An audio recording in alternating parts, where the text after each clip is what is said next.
They say you always remember the day your life falls apart. That's a lie. I don't remember what shirt I was wearing, what the weather was like, or what I had for breakfast. But I remember her face, that smug, rehearsed expression of triumph, like she'd just leveled up in some twisted game. And I remember the way my daughter's hand slipped out of mine as she ran to the other side. That memory's carved into me like bad graffiti on a tombstone. Her name was Jessica, though she liked to be called Jess because it sounded younger, freer, less like the woman who had once cried at our wedding and more like the girl who wanted out. And when she left, she made sure the exit was loud enough to echo for years. She sat there in his Porsche, cherry red, like it was mocking me, top down, music blaring. She wore my hoodie, because irony was apparently part of her exit strategy. My daughter, Lacey, was in the passenger seat, giggling like she was in some movie montage. Jess leaned out of the car, oversized sunglasses perched on her nose, and waved at me like I was a neighbor she pitied. "Good luck, loser. See you never." She didn't say goodbye. She said good luck. Like I was some charity case she was finally free from. Like she didn't spend 10 years living in the house I built, eating the food I paid for, driving the car I maintained. They sped off in that Porsche like they were headed to their shiny new life. Which, apparently, they were. Him, Derek Keller, tech guy, new money. Looked like someone built him in a lab with spray tan and stolen venture capital. Had the jawline of a comic book villain and the morals of an alley cat. He didn't steal Jess. Jess auctioned herself to the highest bidder, and I was too busy working overtime to notice the gavel drop. But I didn't chase them. I didn't scream. I just stood there, like a damn statue, and watched the taillights disappear. That night, I opened a beer, sat on the porch, and stared at the swing set I built for Lacey. The rope on one side was fraying, but I hadn't fixed it yet. I thought we had time. We didn't. What came next wasn't rage. It wasn't grief. It was clarity. I poured all my energy into the one thing that never cheated on me, my work. I'm an engineer by trade, government contractor by fate. Spent years building systems no one outside of Washington understands. Smart grid frameworks, secure architecture, you name it. Quiet work. Underappreciated. But necessary. 6 months after Jess left, I pitched a high-security infrastructure system to the Department of Energy. My prototype ran flawlessly. They asked how fast I could scale. By the end of that year, I signed a $20 million government contract. That's right, $20 million. Suddenly, the same guy Jess called a loser was on the cover of a niche tech magazine next to a senator. Meanwhile, Derek, her Porsche prince? Turns out, serial entrepreneur was code for professional fraudster. The feds caught him cooking numbers in his startup's books like it was Thanksgiving dinner. Securities fraud, mail fraud, wire fraud, you name it. His mugshot hit the news with a caption that might as well have read King of Scams. Jess was right there with him when the FBI raided their leased McMansion in Scottsdale. Funny how karma doesn't need an invitation. A year to the day after she left, I heard a knock at my door.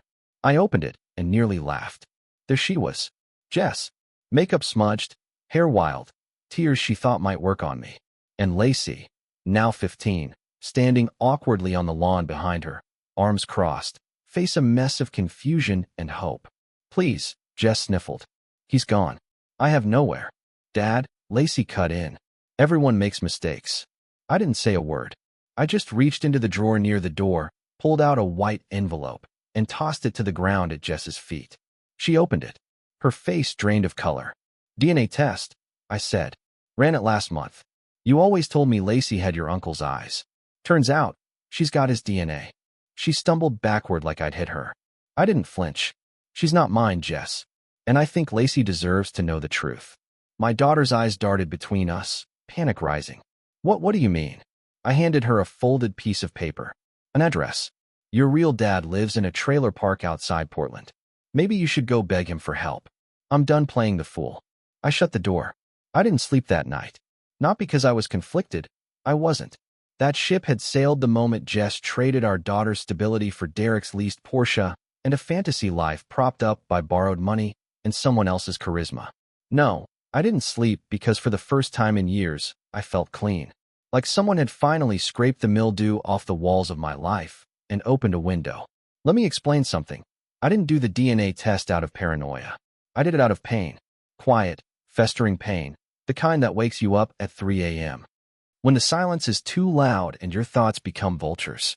Jess had always been unpredictable, not in the fun way, in the I need space way, in the you don't understand me anymore way, in the I'm going out with my friends, don't wait up way. And Lacey? I loved her. I still do, in some strange, wounded way. I changed her diapers, taught her to ride a bike, was there for every flu, every broken bone, every bad dream. But over the years, there were whispers of doubt, things that didn't line up. Her blood type didn't match mine. The timing of Jess's pregnancy. The way Jess got cagey any time I brought up our first time trying, like it was a moment she couldn't quite remember. So I spit in a tube, mailed it off, and waited. The results hit harder than I expected. Not biologically mine. That night, I poured a scotch, sat in the garage next to the broken lawnmower I kept meaning to fix, and stared at the envelope. It felt like a death certificate for a dream I didn't even know I was still clinging to. But here's the thing. I'm not a coward. And I don't do halfway justice. So when Jess and Lacey showed up that day, I didn't burn hot. I went cold. Measured. Controlled. I gave them truth. And then I closed the door. The fallout came fast. Messages. Emails. Calls from blocked numbers. Jess tried tears first. Then threats. Then guilt. You raised her like your own. How can you just turn your back? That one stung. Not because she was right, but because she knew exactly where to stab. I had raised Lacey. I was her dad, even if DNA said otherwise. But fatherhood isn't just biology. It's sacrifice. It's consistency.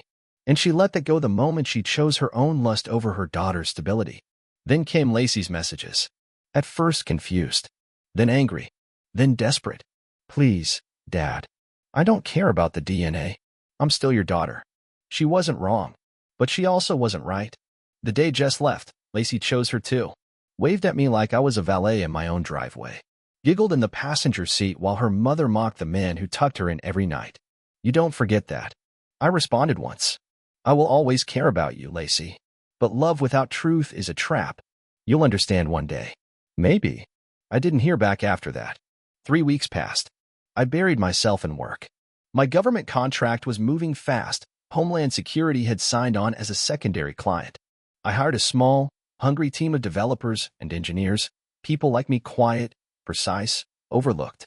We were building something bulletproof. Then the news hit. Derek Keller was being extradited on 17 federal counts of fraud and securities manipulation, wire fraud, mail fraud, tax evasion, classic snake-in-a-suit stuff. But here's the kicker. Jess had co-signed the lease on their fake consulting firm's office space. She wasn't just a witness. She was listed as CFO. Suddenly, she wasn't ducking the press. She was the press. Every news outlet had her face splashed on the screen. Former schoolteacher turned corporate mistress implicated in $30 million fraud ring. They called her the Glamfall Girl. I called it justice. A week later, a lawyer knocked on my door. He was sheepish. Young. Clearly new to this kind of gig. Mr. Dalton? He asked. That's me, I said, leaning against the frame. He handed me a manila envelope. You've been named in a custody petition. I blinked. Come again. Miss Jessica Harland is petitioning for you to retain custody of Lacey in light of her legal challenges. She's citing emotional consistency and paternal precedent. I stared at him, then laughed. You mean the same woman who shouted, "See you never," from a sports car she didn't own is now asking me to raise a child that isn't mine, while she fights off a federal indictment? She phrased it differently. I'm sure she did. I didn't slam the door in his face. I just closed it slowly. That night, I pulled out the old baby monitor from the attic, the one I used to keep on my nightstand when Lacey was a toddler. I sat there for an hour, listening to the faint static hum, like some ghost of a life that used to be mine. Then I unplugged it, packed it away, and got back to building my empire, brick by digital brick. Because some men break, others rebuild. Guess which one I am? When a man finally stops asking why, you'd better watch what he starts doing instead. I stopped asking why she left, why she cheated, why she sat there, laughing in some other man's passenger seat, while I stood holding a garden hose like a damn fool. I stopped asking why my daughter thought I'd always be there, no matter how many times she turned away. Why people like Derek Keller rise fast and fall harder, dragging everyone they touch into the wreckage. And I started drawing lines. Not the kind you use to build a fence, the kind you carve into concrete. Lines you don't cross. Lines that say, this is where you end, and I begin. The petition sat unopened on my kitchen table for 3 days. Legalese printed in confident black ink, like it wasn't scribbled on the ruins of my life. Jess's lawyer, some puffed-up shark in a tailored suit, argued that since I had acted as Lacey's father for over a decade, I was morally and emotionally obligated to step in. Obligated. That was the word they used. They thought I'd be flattered. I wasn't. I called the lawyer directly. He picked up on the second ring, probably thinking I was ready to cave, to thank him for the opportunity to be a hero in someone else's mess. "This is Dalton," I said. "Ah, Mr. Dalton. I was hoping you'd call. I wanted to go over a few of the more flexible terms." "Stop," I said. "We're not negotiating." "Excuse me. You and your client can take that petition, roll it up real tight, and shove it wherever you file your delusions." He paused. "Sir, I think you're reacting emotionally." "Emotion left the building a year ago, pal. I'm reacting with clarity." Then I hung up. I wasn't always like this. I used to be gentle, patient. The guy who let his coworkers cut in line at the coffee machine, who gave second and third chances because people make mistakes. I was the nice guy. But you know what they say about nice guys? They're just doormats with heartbeats. Not anymore. The next curveball came from a reporter. She emailed me directly. "Would you be open to an exclusive interview about your experience with Jessica Harland and Derek Keller?" I stared at the message, finger hovering over delete. Then I clicked reply. I agreed. But on one condition. I picked the location. So we met at the community park. The same place I used to push Lacey on the swing while Jess scrolled through her phone pretending to care. The reporter, a sharp woman named Carla, brought a voice recorder and soft sympathy in her eyes. I gave her facts, not tears. I told her about the day Jess left, about the Porsche, about the DNA test, about the $20 million contract. I didn't spin it. I didn't milk it. I just told the truth, plain and ugly. She published the story under the title, "From Betrayal to Billion-Dollar Blueprints, The Man Jessica Left Behind." It went viral in 2 days. Suddenly, I wasn't just some poor guy with a broken heart. I was a symbol, a man who refused to play the fool, who didn't break, he built. And Jess? She became the cautionary tale. That's when Lacey showed up again. Not with her mom this time. Not with tears or excuses. She showed up with questions. She stood on my porch in a denim jacket and trembling hands. Not the confident girl I used to know. This one had been cracked and reshaped by the weight of truth. "Can I talk to you?" she asked. I didn't say no. I didn't say yes. I stepped aside and let her in. We sat in the living room, the same room where she used to build pillow forts, where we watched Disney movies on scratched DVDs and laughed till our bellies hurt. She looked around like she didn't recognize the place. Or maybe she didn't recognize herself. "Is it true?" she finally asked. "That I'm not, that you're not?" I nodded.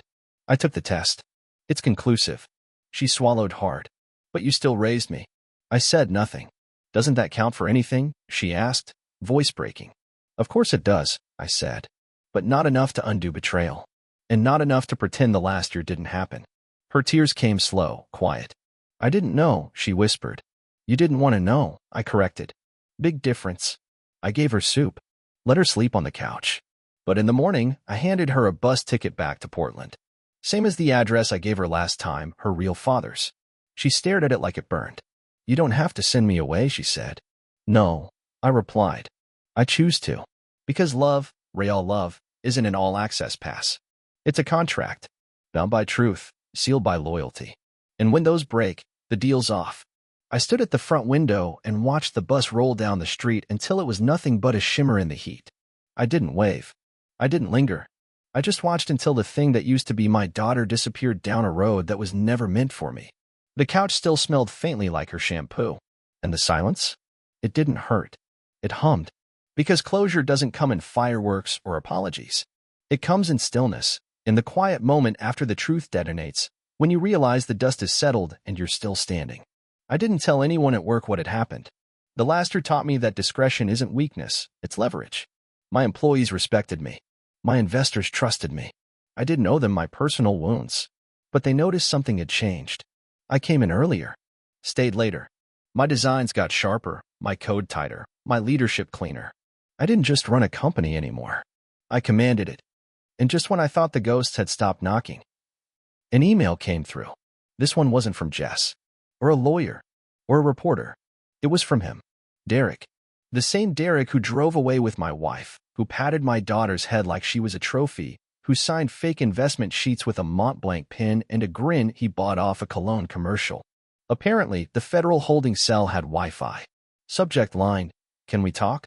The body was brief. "I know things got messy, but I need your help. Jess is falling apart. And I think you're the only one who ever really understood her. You're not like the rest of us. Think about it. D." I didn't respond. I printed the email and pinned it to my corkboard next to the $20 million contract. A reminder, even parasites have the nerve to beg when the host gets stronger. Jess was falling apart? Good. Maybe she'd finally see what it feels like to lose everything and still have to wake up and pretend you didn't cause it. That weekend, I drove out to the property I bought on the edge of town, 17 acres, mostly untouched. It had an old barn, a broken fence, and a view of the hills that would make a man believe in God again. I'd been quietly acquiring parcels like it for months. I wasn't just building software. I was building legacy. Smart grids, private energy infrastructure, secure comms. The kind of systems that could power small cities or military bases clean, efficient, self-sufficient. It started as a technical project. Now it was something more. It was a fortress. Not with walls, but with principles. The kind of place no one could burn down with a lie or steal with a smile. A week later, I got a knock at my door. Not Jess. Not Lacey. It was Derek's wife. The one he was legally married to when he took off with Jess. The one he left behind in Denver with 2 kids and a mortgage she didn't know was leveraged against a shell company in Belize. Her name was Rachel. Her face? Calm. Composed. Like someone who'd run out of tears and found something better. Resolve. She came to thank me. Turns out, she'd read the article. The viral one. And used the timeline I laid out to trace back Derek's transactions, the shady LLCs, the faked consulting contracts, the accounts in her name that she never opened. She handed me a binder. Pages upon pages of legal documents. Bank statements. Logs. Proof. "You nailed him to the wall," she said. "Now I'm going to make sure he stays there." I offered her a drink. We talked for 2 hours. Not about pain. Not about betrayal. About strategy. 2 people burned by the same match, now striking one together. That night, I stood on my porch, whiskey in hand, and watched the wind stir the leaves on the maple tree Jess used to hang lights on every fall. It hit me then. They thought they were writing me out of the story. They didn't realize I was just turning the page. 2 weeks passed. I spent them in motion, finalizing the next expansion of my firm, locking in a Department of Defense trial run for a security system we built from scratch, and quietly donating a hefty sum to a battered women's shelter in Rachel Keller's name. She didn't ask for it. She didn't expect it. But we both knew what it meant. A nod. A bond. A line drawn between 2 survivors of the same wreckage, different cabins, same ship. Then the letter came. Not a call. Not a text. Not even an email. A letter. Blue ink. Smooth cursive. Like she thought handwriting might soften the blow. Jess. Of course. She always did love a dramatic pivot when the spotlight dimmed. "James, I know I'm probably the last person you want to hear from, but I'm writing you not as your ex-wife, but as a mother. I've made mistakes. So many. But our daughter, she's broken. She needs you. Not just for school or money or stability, she needs the man who used to make her pancakes on Saturdays and sing off-key in the car. She's not doing well. She barely speaks to me anymore. She asks about you constantly. I know you feel betrayed. I know I failed you. But please don't fail her. You're the only father she's ever known. I'm begging you, not for me, but for her." It was the most carefully crafted guilt trip I'd ever read. I could see the fingerprints of desperation all over it, the italics, the shift in tone halfway through, the implied appeal to my old self. The man I used to be. The man who rolled over for love. The man who stayed up nights wondering what he did wrong while she curled up with a fraud in a penthouse she didn't pay for. That man was gone. I didn't respond right away. I went for a walk through the new property. The soil was dry, but strong. I could already see where the power grid would go, where the water would flow, where the walls would rise. This wasn't just land. It was a future with no leaks, no cracks, no Jess. That night, I pulled up Lacey's school records. Not out of curiosity, out of duty. I still had contacts there. People who remembered the old days, before Jess left, before the Porsche, before the big exit. Her grades had slipped. She'd been in the principal's office twice. Detention for snapping at a teacher. A warning after she got caught vaping behind the gym with a girl named Adri. So Jess was telling the truth, for once. Lacey was spiraling. But here's the thing about spirals. They teach you about gravity, about consequence. And if I came rushing in to fix it all I'd be teaching her is that someone always will. So I sent a letter back. Typed. Cold. Professional. Jessica. Lacey is 15. Not 5. She knows how phones work. If she wants to talk, she can. I will not be your patch job. I will not be the man who catches your mistakes like you're still worth the reach. You made your choices. So did I? Tell her the truth.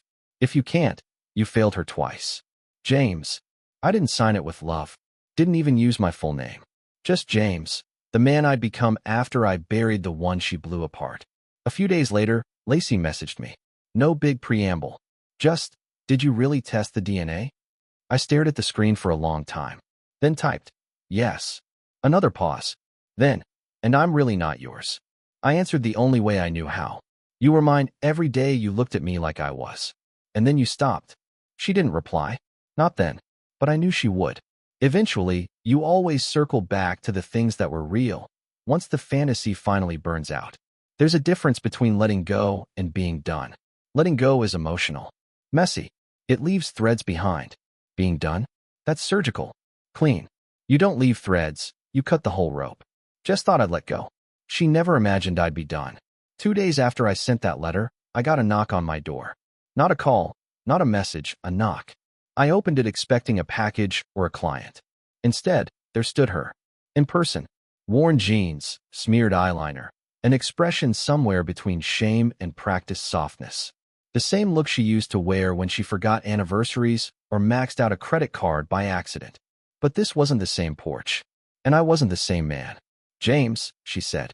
She still used my name like it held warmth. It didn't. Jess?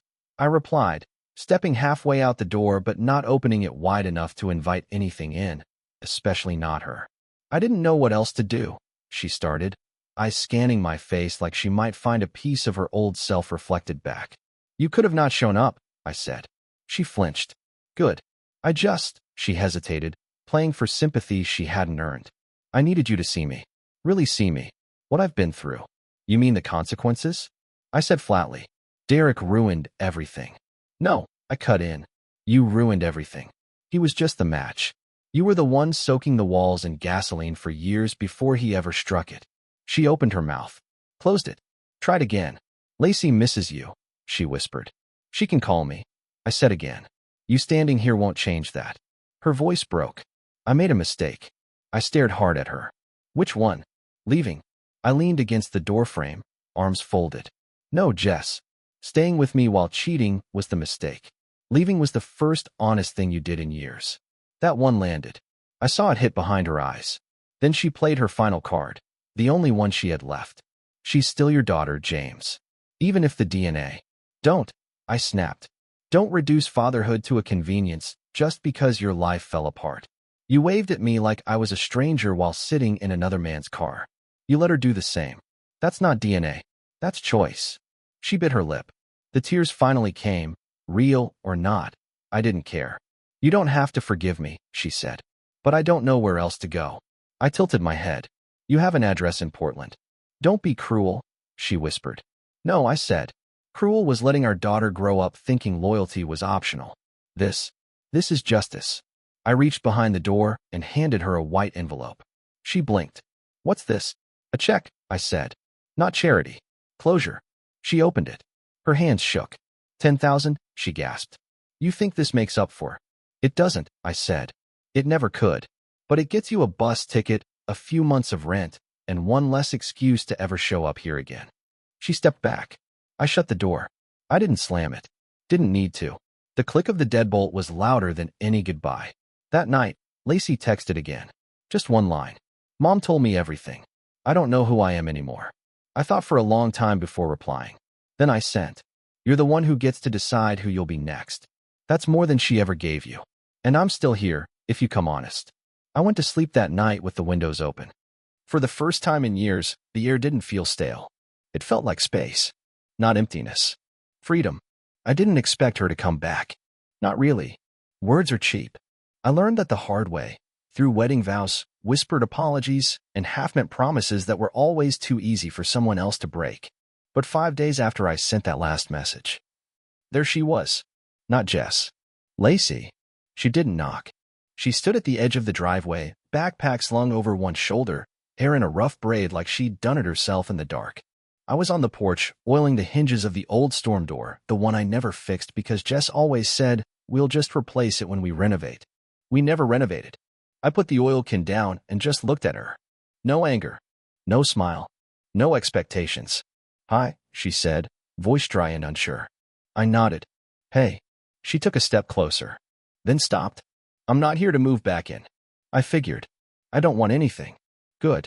Silence stretched between us. Thick, honest silence. Not the performative kind you get after a fight. This was the kind that forms after truth has shattered everything else. I just wanted to see if she hesitated, fingers tightening around the strap of her backpack. If there's anything left. That question, it gutted me. Because she wasn't just talking about me and her. She was asking about herself. I pointed to the porch chair across from mine. "Sit," I said. She did. She looked older. Not in the face, in the eyes. In the way she kept blinking like she was trying to unsee everything she'd realized in the last year. "I read the article," she said finally. "The one the reporter wrote. I didn't know that stuff. About the contract. The property. The system you built." "I wasn't trying to be seen," I said. "I was just telling the truth." I thought you were just," she trailed off, shame tightening her jaw. "A loser." I offered. She looked up. Winced. "I'm sorry." "Don't be," I said. "You were 15. You believed what your mother let you believe." More silence. Then she reached into her backpack and pulled something out, a folded-up drawing. It was old. Torn at the corners. A crayon sketch of me and her, stick figures with ridiculous grins, standing in front of our house. "You kept this tape to your toolbox," she said. "I remembered it the other night. I used to think it was stupid." "Most good things look stupid until they're gone," I said. She held the drawing in both hands like it might dissolve if she didn't grip it hard enough. "I don't know how to come back," she said. "Then don't," I said. She blinked. "Start over," I added. "Coming back means returning to what was. That's gone. You want something real? We build from here. From truth. From earned trust." "I don't deserve that," she said. I leaned forward, elbows on my knees. "Deserves a myth. We build it, or we don't." She nodded. That was it. No grand hug. No dramatic music.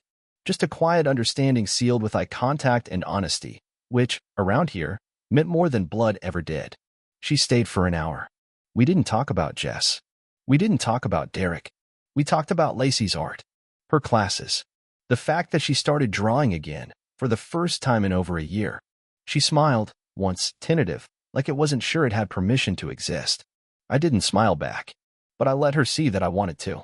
That was enough. When she left, I didn't ask where she was going. I just handed her a flashlight. "The road's dark near the old intersection," I said. "Watch for potholes." She took it without a word. Turned. Walked off. Just before she reached the end of the driveway, she paused. Turned around. "Thanks for not shutting the door," she said. I didn't answer. I just nodded once, not with forgiveness, but with possibility.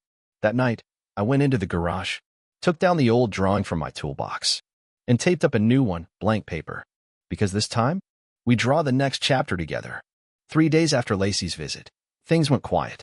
Not the kind of quiet that used to scare me, not the suffocating silence of an empty kitchen where a woman once threw plates when the dishwasher broke, or the stillness of a daughter's room packed too neatly after she chose the road with her mother. This was a clean quiet. A fresh paint and new floors kind of quiet. I kept busy. That wasn't new. I was finalizing a prototype demo for a military base out in Nevada. My team was sharp, young, hungry, and for the first time since I signed the contract, they weren't just building for money. They were building for me. And maybe I was finally building for myself. Then came the knock. Late afternoon. The kind of June sunlight that stretched shadows long across the hardwood. I opened the door, half expecting another press junkie or a forgotten bill collector from the Jess and Derek tax era. But it wasn't any of that. It was Rachel Keller. Again. Same calm eyes. Same professional coat. But this time, no binder in hand. No apology. No nerves. Just purpose. "May I come in?" she asked. I stepped aside. Sure. She walked in like she wasn't sure she belonged, which, to be fair, was exactly how I'd felt about my own damn house just a year ago. I led her into the kitchen, made coffee out of habit. She sat at the table, fingertips tracing the edge of the mug once I placed it in front of her.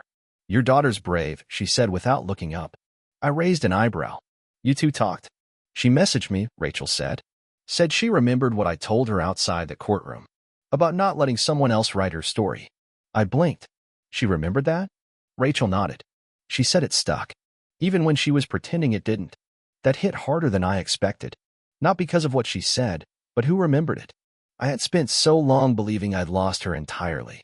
But maybe some part of her had been holding on to the words she couldn't say back then. She asked if she could interview me for an art project, Rachel added, smiling faintly. Said she's drawing women who rebuilt themselves. I exhaled slowly. She never told me that. "She's scared you'll expect too much too soon," she said. "She's not ready for perfect. Just possible." Rachel looked around the house. "You've changed it," she said. "Burned the old floor plans," I replied. We both laughed. It wasn't a loud laugh. Just two survivors acknowledging a battlefield with matching scars. "I didn't come just to talk about Lacey," she finally said. I waited. "I left Denver," she said. "Took the settlement.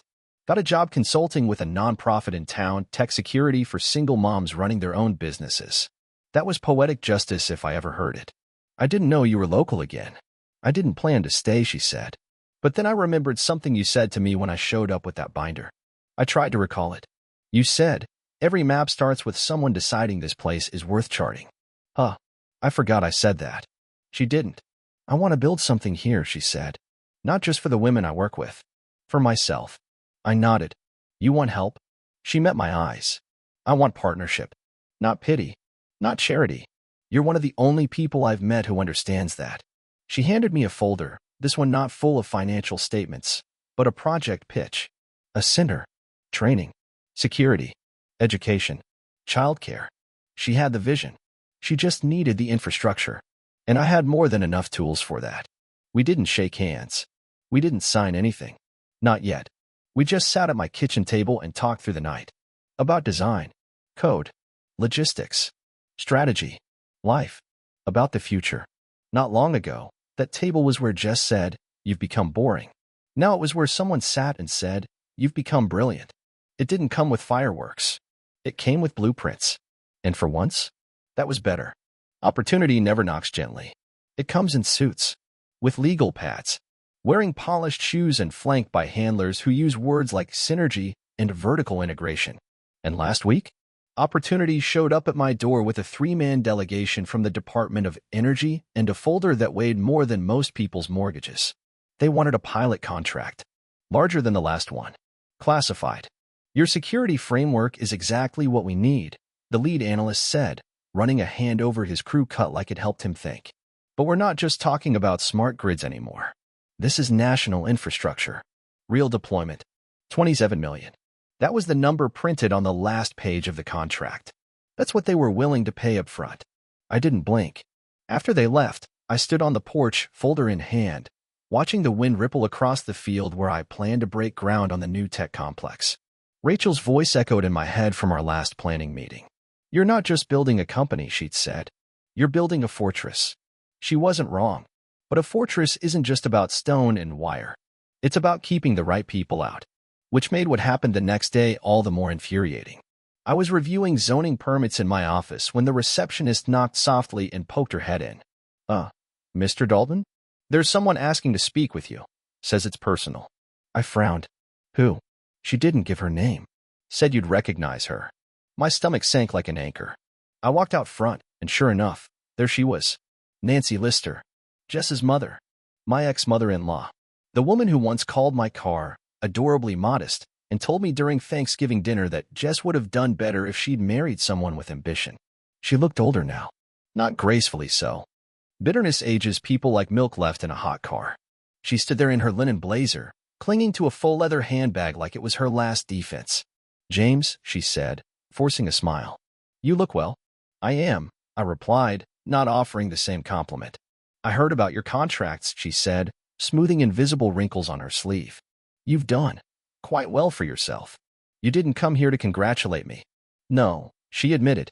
"I came because Jessica's in a difficult position." I almost laughed. She's been in positions her whole life, usually horizontal, from what I remember. Her eyes flashed. Then, just like her daughter, she switched to the guilt playbook. Lacey needs stability. Jessica is still her legal guardian. Jessica, I said, voice cold as steel, gave up stability when she climbed into a fraud's Porsche and waved goodbye like we were disposable luggage. If you're here to plead her case, save it. Nancy straightened her spine. You always thought you were better than us. No, I said, stepping closer. I didn't have to think it. You just proved it. I pulled a folder from behind the reception desk. Inside, a cease and desist. Pre-drafted. Ready. I handed it to her with the same calm I used to give Jess when she said she was going out with friends, dressed like she was auditioning for a music video. Effective immediately, I said. You're not to contact me or step foot on any of my properties again. You want to help Jess? Help her pack. She paled. You're going to regret this, she spat. No, I said, turning my back. I already regret ever meeting your family. I walked back into my office and closed the door behind me, then locked it. Later that night, I stood in the unfinished courtyard of the property that would soon house my company headquarters and something more. Something permanent. The steel beam stood tall in the moonlight, skeletal but proud. The land was mine. The future was mine. And Jess's world? They could bang on the gates all they wanted. They weren't getting in. Not now. Not ever. Some wars are fought in silence. Not on battlefields or with fists, but in envelopes. In ink. And this war? It came wrapped in 9x12 manila and stamped with a courthouse seal. Petition for legal emancipation. Filed by Lacey Harland. That name. Still hers. Still carrying Jess's baggage. But not for long. She showed up on my porch that morning, wearing the same gray hoodie she used to borrow from me back in middle school, sleeves too long, hands hidden. She looked both determined and terrified. I filed it, she said. I didn't ask what. She handed me the papers. I read them twice. Then again, each line tighter than the last. Lacey Harland, 15 years old, formally requesting emancipation from her biological mother due to emotional neglect, psychological manipulation, unstable home environment, financial endangerment due to criminal association. My daughter, choosing to leave her mother. I exhaled slowly. Why now? She looked me dead in the eye. Because I want to earn the name I wish I had. That name? Dalton. I didn't cry. Not then. I just nodded and said, you're going to need a good lawyer. She smiled for the first time in weeks. I was hoping you'd say that. The legal wheels turned fast. Jess, of course, contested it. Filed a counter motion, claimed Lacey had been brainwashed by me, that this was retaliation for her failed relationship and financial ruin. She even showed up to the hearing. Wearing heels too tall, makeup too heavy, attitude too smug. She didn't look like a mother fighting for her child. She looked like a woman still chasing a high she'd lost a year ago in a sports car now rotting in an impound lot. The judge listened, took notes, then turned to Lacey. And here's the thing no one expected. She didn't cry, didn't stammer, didn't look to me for help. She stood on her own 2 feet and said, my mother chose herself. Over and over. She chose her boyfriend, her pride, and her fraud. She didn't choose me. But he did. Every day. Even when I didn't deserve it. Then she pointed at me. He's not my biological father. But he's the only one who's ever been one. I didn't move. Didn't breathe. Because anything more than stillness might have cracked the moment. The judge ruled in her favor. Emancipation granted. Lacey could choose where she lived. She turned and walked straight to me. The whole courtroom watched. Jess didn't. She stormed out. That night, Lacey and I sat on the porch, drinking hot cocoa like we used to. She handed me a small envelope. Inside was a form. Name change request. First name, Lacey. Last name, Dalton. The box for parental consent? Already signed by the judge. She just needed mine, not as a requirement, but as a blessing. I signed it. Not with hesitation. With honor. Later, while she was asleep upstairs in the guest room she had quietly started turning back into her own, I sat by the fire and stared at the last box of things I hadn't touched since Jess left. It was labeled, wedding. I didn't open it. I stood, carried it to the fire pit out back, lit a match, and let it all burn. The next morning, we broke ground on the new compound. Not just headquarters. A school. A training center. A community space. At the front of the property, I had the crew install a carved stone arch. No fancy logos. Just one line. Dalton Fortress Initiative. Built from broken pieces. Reinforced by truth. I should have known Jess wasn't done. People like her never leave the stage quietly. They wait in the wings, lip-syncing to someone else's success, then come dancing back in when they think the crowd's forgotten the fall. It started with a rumor. Someone from a local news outlet reached out. Said they had an anonymous tip that my latest government contract involved misused funds, kickbacks, backdoor deals, inflated billing. It was laughable. Until it wasn't. 3 more calls. Then a message from a senator's office requesting a brief clarification meeting. That's when I knew. This wasn't random. This was Jess. She didn't come through the front door this time. She sent a lawyer. A smug prick in a silk tie who introduced himself with a rehearsed smile and tried to sip my coffee like we were equals. We believe your daughter's recent name change was improperly influenced, he said, sliding a document across my desk. And Ms. Harland may be entitled to a percentage of Mr. Dalton's current earnings under implied marital asset claims. Translation: she saw the number on the contract, and now she wants a piece of the castle she never helped build. I didn't even blink. I just handed him a different document. Signed. Notarized. Filed. It was a full financial forensic report I'd had quietly assembled a month after she left. Bank statements. Text logs. Email threads. Asset transfers from my accounts to hers, thousands, before and after the affair. Her signature was on every transaction. And attached to it? A signed release from our divorce. Dated. Witnessed. She had walked away clean. Now she wanted to come back dirty. The lawyer's face sank as he scanned it. She told us this didn't exist, he said quietly. I leaned back in my chair. She told me she was loyal. We both got burned. He gathered the papers in silence. Stopped at the door. Will you pursue countersuit? I didn't answer. Just watched him walk out like he was dragging her sins behind him in a briefcase. That night, I made a call to a friend at the local paper. A woman I'd once helped secure her newsroom's network after a ransomware scare. I gave her everything. Not out of vengeance. Out of clarity. And 2 days later, the headline dropped.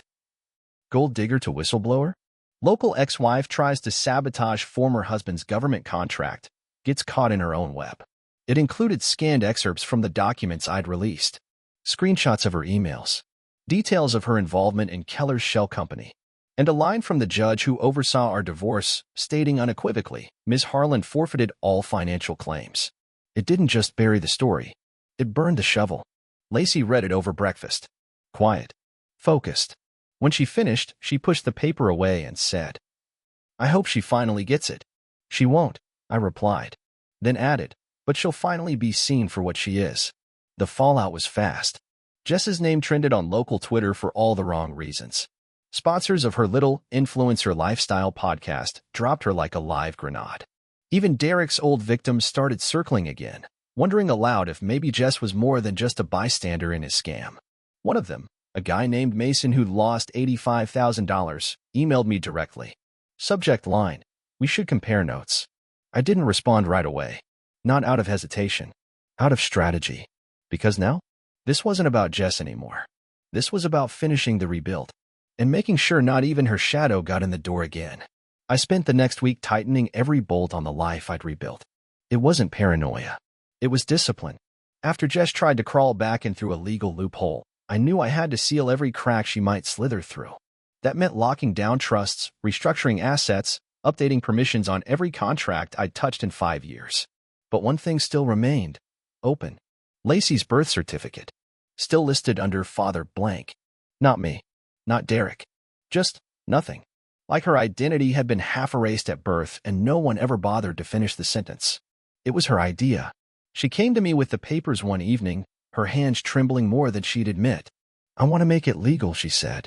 I don't care about genetics. I want my life to say who raised me, not who ran. I looked at her, this girl who once giggled in a Porsche next to her mother, waving like I was furniture. Now she was standing in front of me, older, steadier, maybe even braver than I ever was at her age. I'm not asking to erase the past, she added. I'm just done pretending it matters more than who stayed. The adoption process was complicated. Because of her age and the emancipation, there were loopholes, waivers, affidavits. But there was a way, and we found it. The judge who presided over the hearing asked Lacey one question. Why do you want this man to be your legal father? She didn't blink. Because he already is. All this paper does is catch up. On May 14th, exactly 467 days after Jess drove away with my daughter in another man's car, I signed the papers. Full adoption. Full rights. Her birth certificate was reissued 2 weeks later. Under father, it now read, James Dalton. That was the moment I stopped being the man who got left behind and became the one who took root. We had a small dinner to celebrate. Just me, Lacey, Rachel, and a couple of the core team from the firm. Nothing loud. Just quiet pride shared between people who knew. After dessert, Rachel handed me a frame. Inside, the old crayon drawing Lacey had once rediscovered. But beneath it now, she'd placed a new photo, the two of us standing in front of the courthouse, both of us holding the signed order. Real smiles. Real bond. Two lives that didn't match by blood, but fit like they were meant to. Later that night, I stood in my office and updated the staff access system. Under Emergency Contact, Lacey's name was already listed. Under Next of Kin, I added her there too. No hesitation. Not out of obligation. Out of truth. I knew Jess would see the name change eventually. It had probably hit her like a second slap from a hand she didn't know could still reach her. And honestly, that's the most poetic thing about all of this. Because she tried to use a child as a weapon. And I turned that child into a legacy. You know what no one tells you about courtrooms? They don't smell like justice. They smell like dust, paper, and old coffee. But that morning, I walked into the county courthouse with something stronger than vengeance. Finality. Because Jess? She was finally on trial. After the fraud scandal with Derek Keller exploded, investigators went digging deeper into every contract, every LLC, every dollar moved. And they found something. Jess wasn't just close to the fire. She'd been cooking the damn books. Not just cosign leases. Not just emails. But transactions. Transfers. Personal credit cards used for business expenses. Accounts opened in her name under Keller Consulting while Derek was busy seducing investors. And one of those investors? An 82-year-old veteran from upstate who lost his life savings. A man who testified under oath that Jess personally assured him his money was safe. Now she was being charged with wire fraud, conspiracy, and financial elder abuse. This wasn't tabloid drama anymore. This was federal. I wasn't required to be there. But I went. Not to testify. Just to sit. And watch her fall. She didn't recognize me at first. I was in a tailored charcoal suit. Sharp haircut. No trace of the man who used to mow the lawn in cargo shorts while she texted Derek from the upstairs bathroom. When she did see me, her jaw tightened. But she didn't look away. She needed me to look away first. I didn't. The prosecution was brutal. Not dramatic, precise. They laid out timelines. Financial flows. A paper trail so clean it could have been printed on silk. The highlight? A recorded call between Jess and a fake investor, an undercover agent, where she laughed and said, "It's not fraud if we deliver," eventually. The jury didn't laugh. Her lawyer tried sympathy. Painted her as manipulated, used, a victim of charm and emotional coercion. But then Rachel took the stand and delivered a steel-tipped testimony about Jess's active participation. Her awareness. Her glee at spending money that wasn't hers. The judge interrupted halfway through to clarify. So you're saying Ms. Harland wasn't merely aware she was complicit? Rachel didn't flinch. She was hungry for it. The verdict came back in 2 days. Guilty on all counts. Just didn't cry. Not there. But when they led her away in cuffs, she turned. I searching the crowd, looking for someone to defend her, to see her.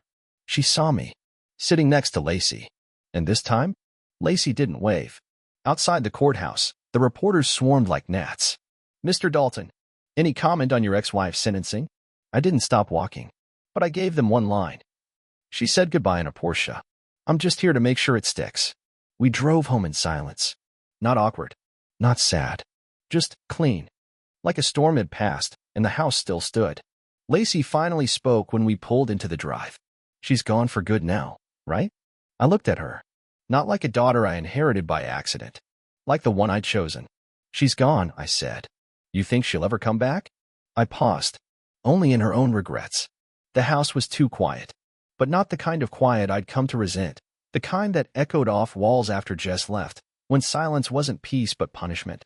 No, this was different. Lacey was upstairs, sketching.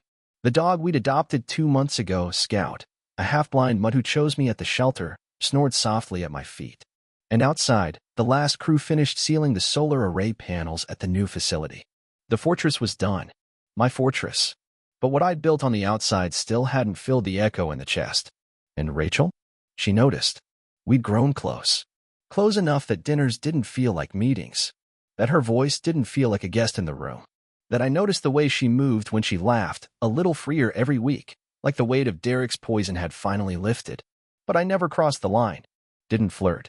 Didn't push. Not because I didn't want to. Because I didn't know how to want again without wondering when it would turn to ash. She waited longer than I would have.